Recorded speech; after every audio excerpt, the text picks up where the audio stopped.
오늘도 인사를 드려보고 있는 크립토 마토입니다. 미국 증시가 계속해서 하락을 하고 있는 가운데 불안감이 조성이 되고 있죠. 자, 이런 상황에서 어떤 소식들이 나왔는지 살펴보도록 하겠습니다.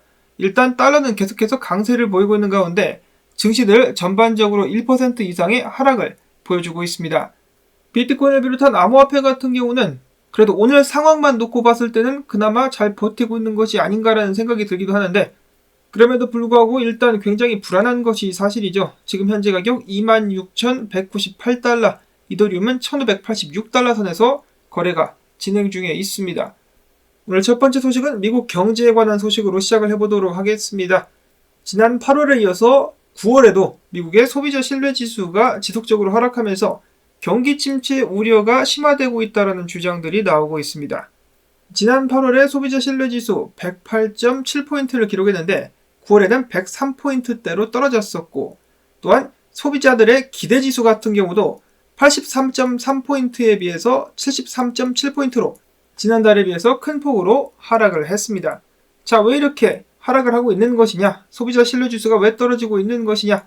전문가들은 예측하기를 소비자들이 전반적인 물가 상승, 특히 식료품과 휘발유 가격 상승에 계속 신경을 쓰고 있는 것으로 나타났다라고 그들은 밝혔습니다. 자, 그리고 중요한 것이 몇 가지가 있는데, 인플레이션이 낮아지고 있다라고, 좋아야 된다라고 이야기를 하는데, 인플레이션이 낮아지는 것은 가격이 떨어지는 것이 아니라 가격이 덜 오르는 것이죠. 그렇기 때문에 전혀 방심할 수가 없는 상황이고, 두 번째로는 사람들이 돈이 없습니다. 신용카드 빚이 사상 최고치를 넘어가고 있는 가운데 많은 사람들이 생존을 위해서 은퇴 자금에까지 손을 대고 있는 상황. 그러니까 당연히 소비가 위축될 수밖에 없겠죠. 해당 소식과 함께 미국 증시는 더욱더 큰 폭으로 하락하기도 했었다는 소식 나왔으며, 악랄한 미국의 대형은행 JP모건의 CEO, 악마라 불리는 제이미 다이먼, 어떤 사람들은 제이미 디몬이라고 부르기도 하는데, 그 말 많은 제프리 앱스타인 섬에도 여러 번 다녀왔었으나 전혀 조사라든지 그런 것은 이루어지지 않고 있는데, 이 사람은 최근에 예측하기를 연준이 금리를 최대 7%까지 올릴 수가 있으며 전 세계가 여기에 대비하지 못할 수도 있다라고 경고를 했습니다. 그의 말에 따르면 금리를 5%에서 7%로 인상하는 것은 3%에서 5%로 인상하는 것보다 경제에 더 큰 고통을 안겨다 줄 것이다라고 이야기를 하는 것인데요. 지금 이 정도의 고금리만으로도 미국 경제가 여기저기서 부서지고 있다, 시스템이 갈라지고 있다라는, 금이 쩍쩍하고 있다라는 평가가 나오고 있는데, 과연 7%까지 올릴 수 있을까? 많은 전문가들은 그렇게 할 수 없다, 내년부터는 금리 인하가 나오게 될 수밖에 없을 것이다 라고 예측을 하고 있는데, 고금리를 장기간 유지할 수 없는 이유 중에 한 가지는 미국의 빚 때문이겠죠. 미국 같은 경우는 계속해서 빚을 늘려가고 있습니다. 미국의 국가 채무가 33조 달러를 돌파했다는 소식을 엊그제 전해드린 것 같은데, 그 중에 벌써 1,000억 달러가 다시 쌓이게 되면서 33조 1,000억 달러까지 올라갔습니다. 1,000억 달러를 무려 평일 기준 5일 만에 다시 한번 쌓아 올렸다는 것인데요. 이런 속도라면 앞으로 9주 후에는 또 다른 1조 달러가 쌓이게 되면서 34조 달러를 달성하게 될 수가 있겠습니다. 자, 이렇게 제가 5일 만에 1,000억 달러 빚이 쌓였다라고 말씀을 드리면은 좀 감이 안 오실 것 같은데, 대한민국의 2023년도 예산이 639조 원입니다. 이것도 많이 늘어가지고 639조 원인데, 최근 환율에서 달러로 환전을 해보면은 4,733억 달러 정도가 나옵니다. 대한민국 예산의 5분의 1이 약간 넘는 액수를 무려 5일 만에 빚으로 쌓아 올렸다. 대단합니다.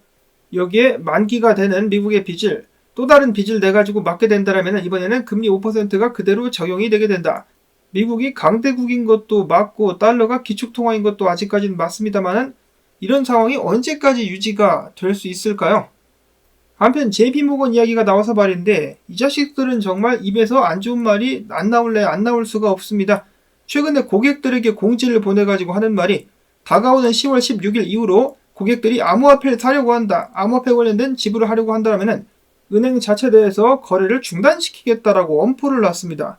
미친 것 같죠? 그래놓고 하는 말은 여러분들을 지키기 위해서, 암호화폐 투자라든지 다른 거래를 하고 싶으면 다른 은행을 찾아봐라 라고 이야기를 하고 있는데, 그러면서 지들은 암호화폐 펀드 투자 중개를 시작했었죠. 비트코인 펀드도 출시하고, 뭐 이런 놈들이 다 있나라는 생각이 듭니다.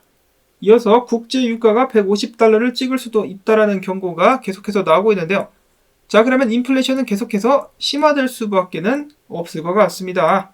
이런 상황에서도 소위 방송에 나와서 이야기를 하는 전문가들은 주장을 하기를 이러한 고유가가 급격한 경기 침체나 실업 증가 없이 물가가 서서히 안정되기를 바라는 미국 연준의 정책에 유의미한 영향을 주지 않을 것이다 라면서 개돼지 선동에 여전히 힘을 쓰고 있었습니다. 제가 이런 것 때문에 국내 나오는 뉴스 기사들 굉장히 조심해서 봐야 된다라고 생각을 하고 있는데, 미국에서 이런 기사를 내보내면 그대로 베껴가지고 사이트에다 올리면은 사람들은 그거를 그대로 믿는 경향이 있어가지고 이 가짜뉴스 하는데, 가짜뉴스를 가장 많이 생산해내는 것은 미디어다라는 것을 기억을 꼭 해야 된다라고 저는 생각을 합니다.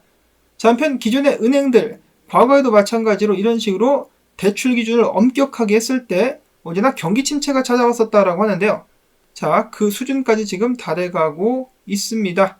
만약에 경기 침체가 정말로 도래하게 된다라면은 많은 사람들이 직장을 잃게 되겠죠. 그러면 실업률이 올라가게 될 수밖에 없는데, 직장이 없는 상황에서 계속해서 미국으로 밀려들고 있는 미립국자들 혹은 이민자들, 이 사람들은 어떻게 직장을 찾을 것이며 무엇으로 먹고 살 것인가? 뉴욕 같은 경우는 시장이 앞으로 10억 달러를 3년에 걸쳐 가지고 이민자들의 거처를 마련하는데 사용하게 될 것이다라고 발표를 함에 따라서 미국의 주민들이 나와가지고 반대를 하면서 지금 난리가 났죠. 자, 그런데 여기서 더욱더 황당한 것은 이 거처를 마련하는 데만 10억 달러지 다른 부분까지 다 포함하게 된다면 앞으로 3년 동안에 이민자들의 120억 달러를 쓰게 될 것이다라고 합니다. 예상치가 이렇다라는 것이지 앞으로 해당 액수는 더욱더 늘어날 수밖에 없겠죠. 왜냐? 더욱더 많은 사람들이 밀려오고 있기 때문에. 이렇게 난리가 나고 있는 미국, 이런 상황 속에서도 암호화폐 업계를 조지는 것만큼은 전혀 잊지 않고 있습니다. 계속해서 규제 불확실성과 함께 암호화폐 업계를 압박하자, 채굴업계도 마찬가지고요. 압박을 하자 2014년 이후로 꾸준하게 증가를 해왔었던 미국의 개인이나 기업들의 비트코인 보유 숫자가 급격하게 떨어지고 있다는 소식이 나왔습니다. 2014년 이후로 꾸준히 상승하다가 2021년 사상 최고치를 찍고 2022년도 말에 이러한 수치가 확 떨어졌었다. 다행히 그 이후로는 크게 감소가 이어지고 있지는 않지만은 이런 식으로다가 비트코인 물량과 자본 그리고 인재들이 해외로 빠져나가고 있다는 것을 알 수가 있겠습니다. 전문가들은 이야기하기를 올해 미국 암호화폐 산업과 관련된 정치 및 규제 움직임으로 비트코인을 비롯한 암호화폐 관련 사업이 미국 내에서 어려워지고 있다라는 평가가 계속해서 나오고 있는 가운데, 만약에 미국 내에서 이러한 기조가 계속된다면 비트코인 공급 이탈은 이어지게 되면서 이미 초국가적 화폐가 더 환영을 받는 지역으로 이동하게 될 수 있다라고 이야기를 하고 있습니다. 예를 들어서 북아프리카 등등을 포함한 메나 지역 같은 경우도 계속해서 암호화폐 관련된 경제가 성장하고 있다라고 하는데요. 세계에서 6번째로 큰 단위까지 올라왔습니다. 이 중에 튀르키예가 거래 볼륨이 압도적이었었다라고 하는데, 여러분도 아시겠지만 인플레이션을 비롯해가지고 경기가, 특히 법정화폐가 흔들리는 나라들에서 암호화폐 거래가 활발하게 일어나고 있습니다. 전 세계는 암호화폐로 넘어가고 있는 상황이다. 암호화폐를 배척하면 배척할수록 뒤처질 수밖에 없겠는데, 아직까지 미국 같은 경우는 그 기조가 전혀 바뀌지 않고 있습니다.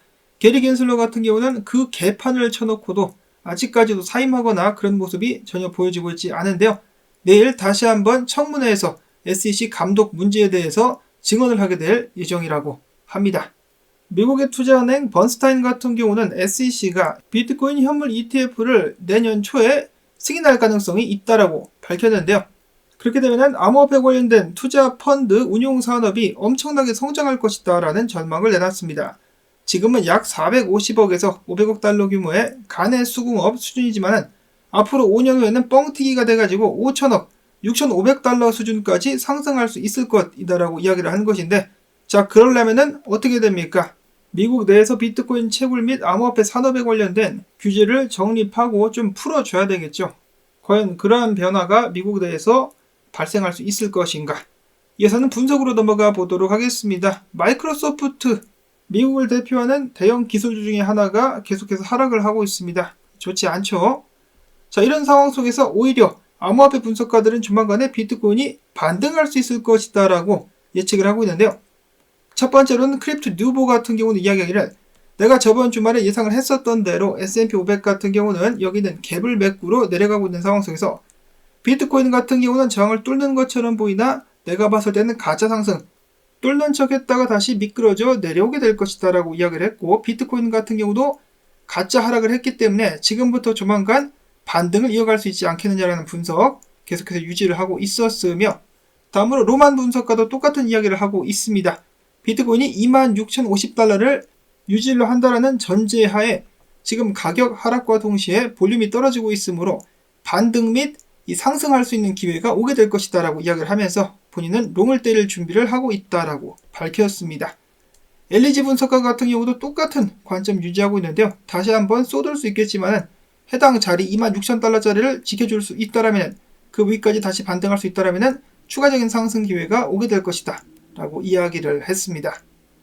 자, 그 다음으로 크립토 블랙 분석가 같은 경우는 비트코인 도미넌스 차트인데요. 한동안은 도미넌스가 지속적으로 상승하면서 알트코인들에 비해서 비트코인의 힘이 강해질 것이라고 예측을 했습니다. 그 후에 반감기를 거쳐가지고 도미넌스가 떨어지게 되면서 알트 시즌이 오게 되지 않겠느냐라고 이야기를 했었고요. 다음으로는 후오비 거래소를 털어간 해커에게 저스틴 손이 다음과 같은 메시지를 보냈습니다. 지금이라도 훔친 돈을 반환한다면 과거를 잊고 오히려 우리가 채용을 시켜주겠다. 자, 과연 해커가 여기에 응할지. 해킹 이야기가 나와서 말인데, 저도 메타마스크 지갑을 몇 개 들고 있는데 그 중에 하나가 해킹을 당한 것을 어제 발견을 했습니다. 저는 처음에 오류난 줄 알았습니다. 근데 해킹을 당했더라고요. 재미나는 것은 코인을 다 털어가지 않고 몇 개만 찝어가지고 털어갔습니다. 이더리움 블록 익스플로어를 통해가지고 여러 차례 확인을 한 것이고요. 해킹을 당한 것이 맞는데, 또한 해커의 지갑까지 확인을 할 수가 있었는데, 참 어떻게 제가 할 수 있는 일이 아무것도 없더라고요. 이걸 가지고 영상을 만들까라고 생각을 했었는데, 뭐 어떻게 영상을 만들 건덕지가 없는 것이, 항상 조심했고 하지 말아야 될 것을 다 하지 않았는데도 어떻게 빼갔는지 전혀 모르겠습니다.